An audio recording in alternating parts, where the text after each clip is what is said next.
When Joseph awoke, he did as the angel had commanded him. Boys and girls, have you ever done this? La la la la la la la, I'm not hearing you, I'm not hearing you, ba ba ba ba ba. Yeah? I think more, even if you haven't done it without the sounds, you do it. Because you say, I'm not hearing you. So boys and girls, we all tend to block out. We can hear what we want to hear, right? Wouldn't you say you block out mom and dad when you don't want to hear what they say, like clean the dishes or do something you don't want to say, right?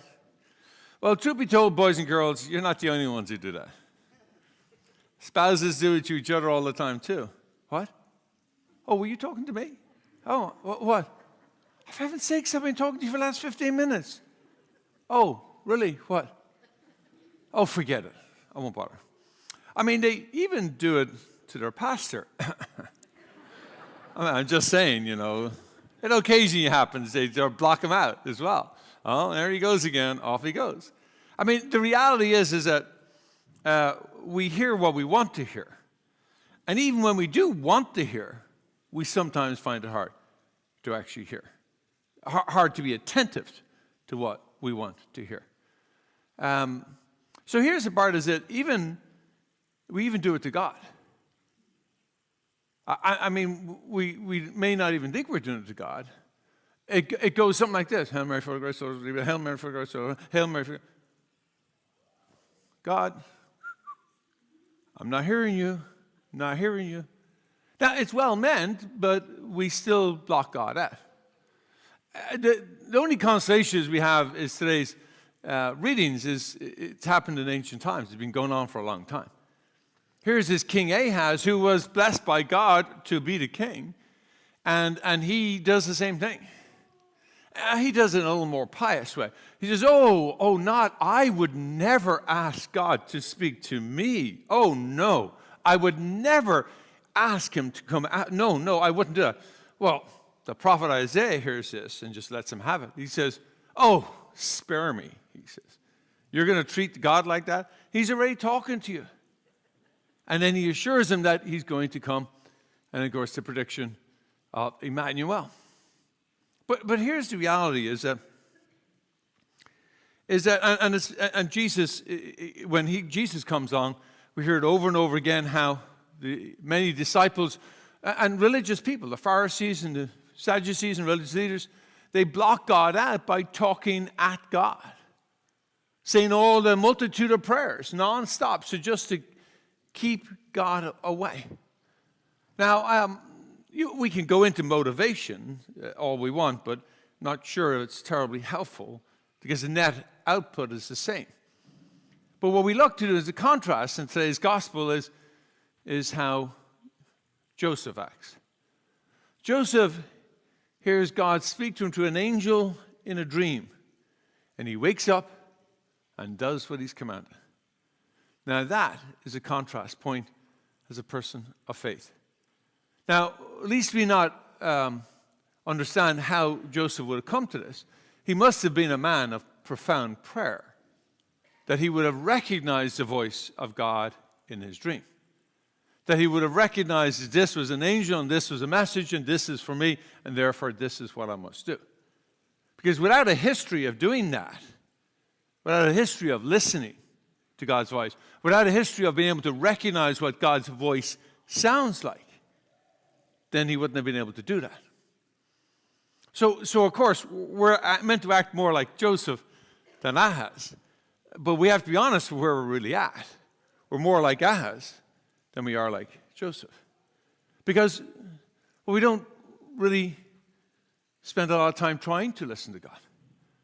And then when we do, we want it right now. Come on, let's go. I'm done. I'm ready. Now talk. It's not the way it works. So then the question is, well, then how does God speak to us? And this has been the subject of my retreat that we've been doing these last Tuesday nights, right?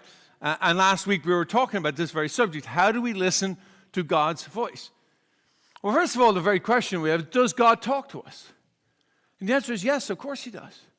God is speaking to us all the time. And you say, well, I don't hear him. Well, that's not because God's not speaking.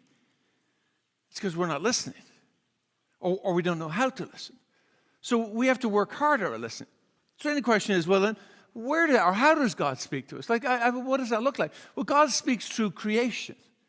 His created beings, through the beautiful world, God speaks. How could you not look up at a beautiful sky and the mountains and not hear God's beauty, not see God's beauty, and understand that that's God speaking to us in a beautiful and profound way?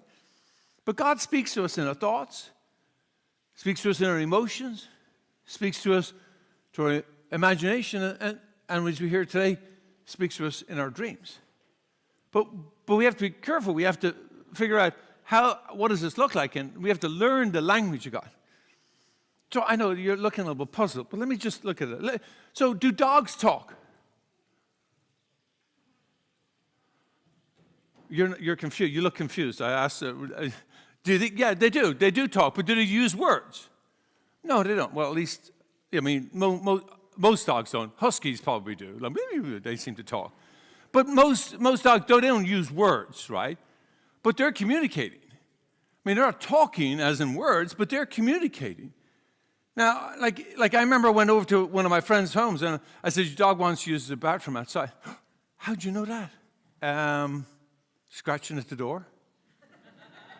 Like, that wasn't really hard to figure out. But some people take no time to understand their dog. Now, look, dogs do communicate. The tail underneath, the tail up, the ears up, ears back, down forward. You tell me, they smile, they laugh, they are communicating. And if we want to be a good dog owner, we're going to sort of understand what canine body language looks like. Now, if we're going to do that and we're a dog owner, surely we want to figure out how God communicates and spend some time figuring out what does God's language look like. And it's multivariate. There's not just one way. That's the fun part of how God communicates.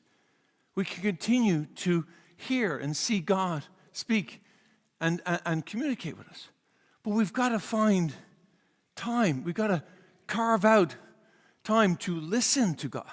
Now, I understand there's fears because, like Ahaz, we don't want to hear what God has to say because that means then we have to do what he says. Right? And that's the challenge, right? Like, we want only God to talk to us on Sunday mornings. And just only for a short time, Father, if you could, get it on with, right? We want to just keep it nice and short, because I've got a lot of things to do in the other 168 hours of this week. Do you see how we push God away and we put him into boxes? A dog communicates all the time, whether we like it or not. And the same way with God. So where do we start? I get it. Well, that's what Advent is about. This whole Advent journey is about learning to listen to God at a deeper level, to look at our lives and say, where is God speaking to us? And we've got to do some work here. This just doesn't happen. We've got to do our work of learning to listen to God in our life. Now, look, I invite you to come and listen to the prayer series I'm doing. That will teach you some of the methodologies. But look, one way and sure way in which we've been doing for thousands of years, and billions of people have done it and have successfully used it, is Scripture. Is learning to listen to God speak to us in and through Scripture. Now, there's different methodologies, and I used two of them on last Tuesday night, Lectio Divina and Scriptural Meditation, where you imagine yourself inside the Scripture passage, to use your imagination to allow God to speak to us. But for whatever way it is, like, take the Scripture passage today and put yourself into it. Imagine yourself somewhere is in one of those passages and see what is it that God is asking of you. It's not enough to just come on Sundays, guys. That's a thing of the past.